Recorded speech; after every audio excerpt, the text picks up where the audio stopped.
Welcome, Gunrunner.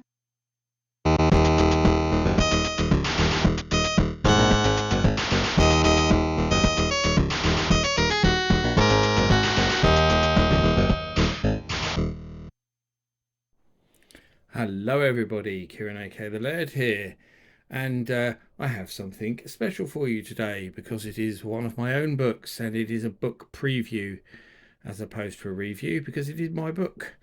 So I'm just going to give you a little bit of what it looks like because obviously I'm not going to rate my own book because that would be silly and I would just give it 10 out of 10.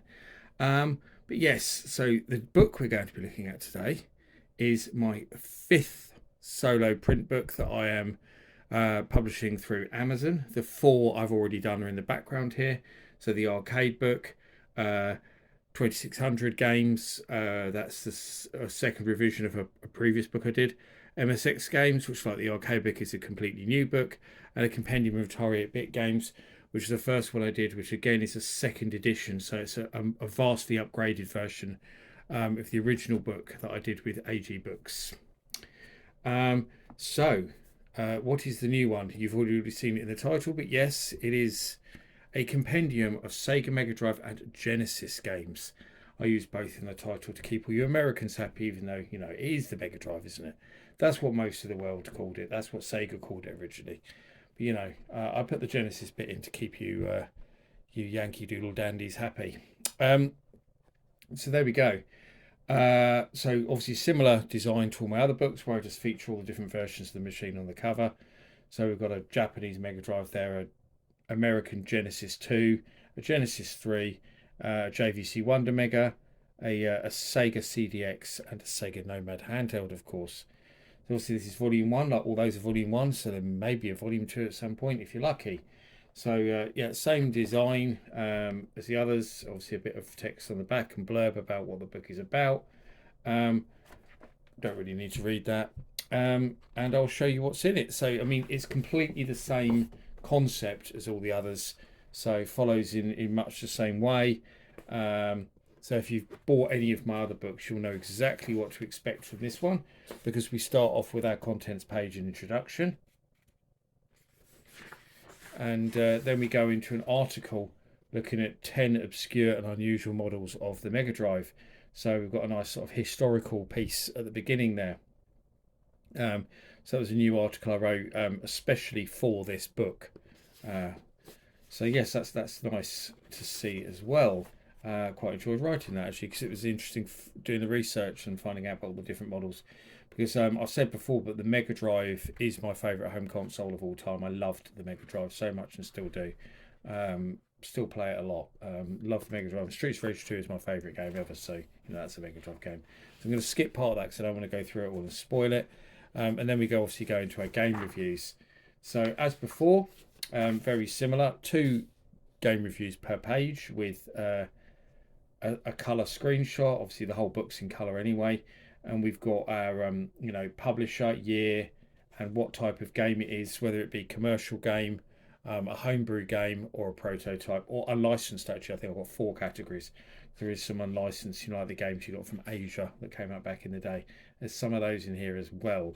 So that's basically how it works. Obviously in alphabetical order, and interspersed with those reviews, there is of course developer interviews as well. 3 of them, like there was with the previous books. Good old Captain America. So there's a mix here of games that you'll know. So for example, Castle of Illusion, really, really popular, well-known Mega Drive games. And there is some much more obscure stuff in this. There's a homebrew, there's Coffee Crisis by Mega Cat Studios. So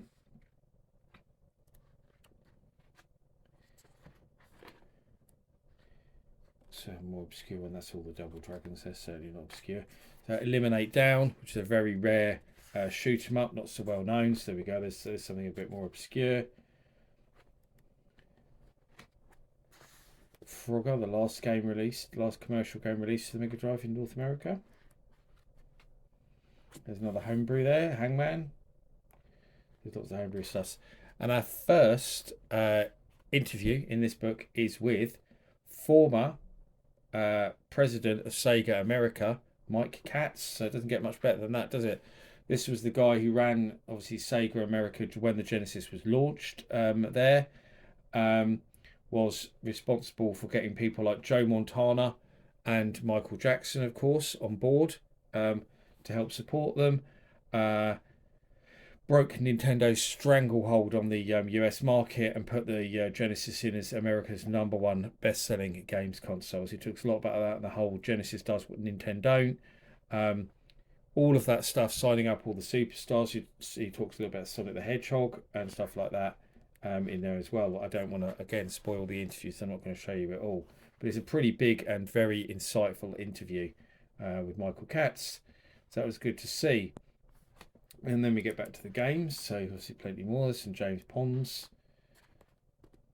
Judge Dredd and Justice League, Killing Game Show. So it's not such a well-known game.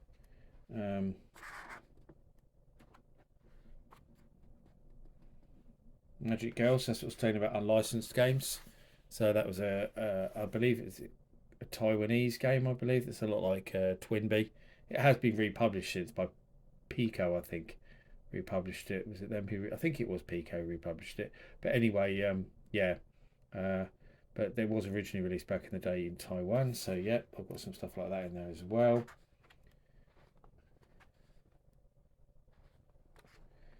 So there's some more homebrew stuff like Oh Mummy Genesis. Brilliant, brilliant homebrew. Probably one of my favourite Mega Drive homebrews actually.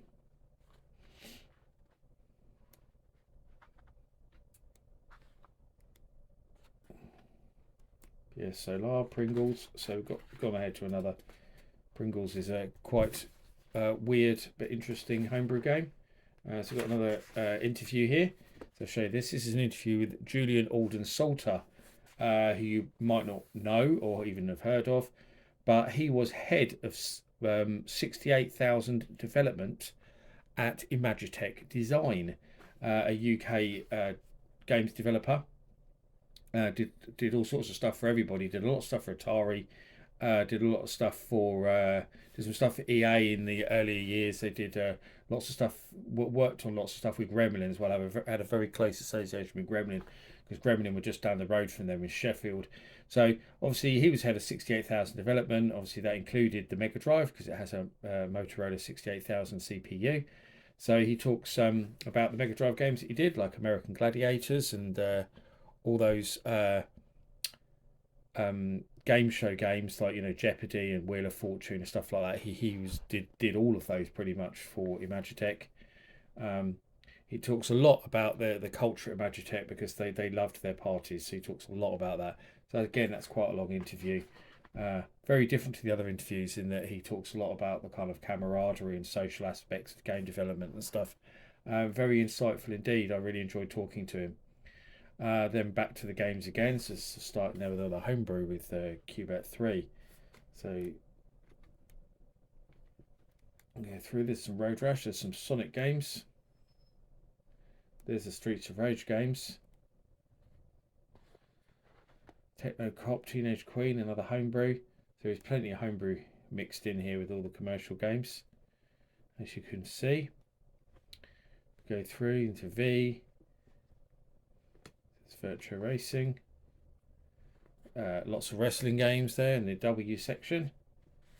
Some X-Men. Another unlicensed game, Yang Warrior Family. Ya Kung Fu, a homebrew game. Port of the Konami arcade game. There's a prototype. There's a few in here. Zero Tolerance 2. There's a couple of others in there as well. There's not many prototypes actually reviewed. I think there's only a few, 2 or 3 maybe. I can't remember now.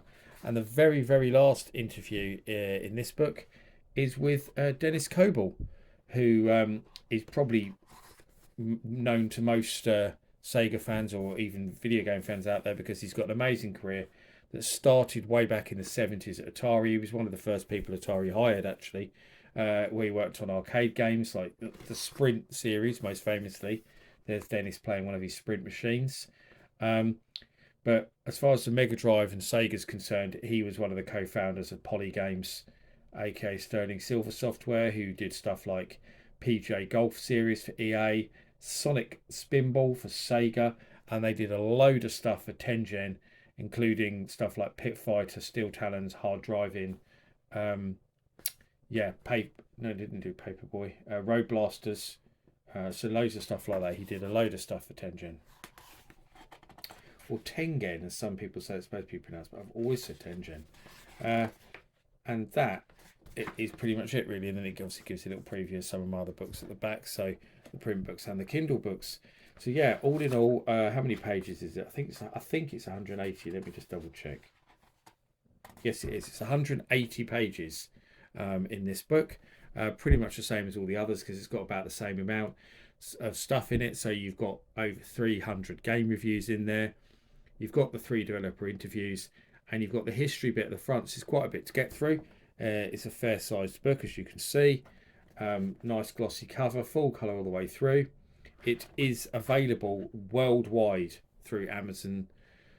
So whatever country in it you're in, you'll be able to get this. It's available now. It is out. You know, it can be bought. I got it out just in time for Christmas, really. So if you still need a Christmas present for someone who's a retro gaming fan, or just want to treat yourself with those vouchers that you might have got, then here you are. In terms of pricing, I can mention, but that's subject to change. But the UK price is $19.99. The US price, I believe, is $24.99, but that can change, I think, depending on taxes state to state. So I've been told. I'm not entirely sure how all that works, but I know that different states have different taxes. I think the euro price is $24.99 as well, but obviously that can change again because each European country has different taxes that they charge on top of that. So again, that can change from time to time. So I can't give you the exact price. But that's it. Just I'll put a link down in the comments anyway for Amazon if you want to head on over and have a look. But as always, I thank you for watching. I hope you've enjoyed my preview of A Compendium of Sega Mega Drive and Genesis Games Volume 1 by me. And I'll see you all again for another video very soon. Thank you for watching. Bye bye.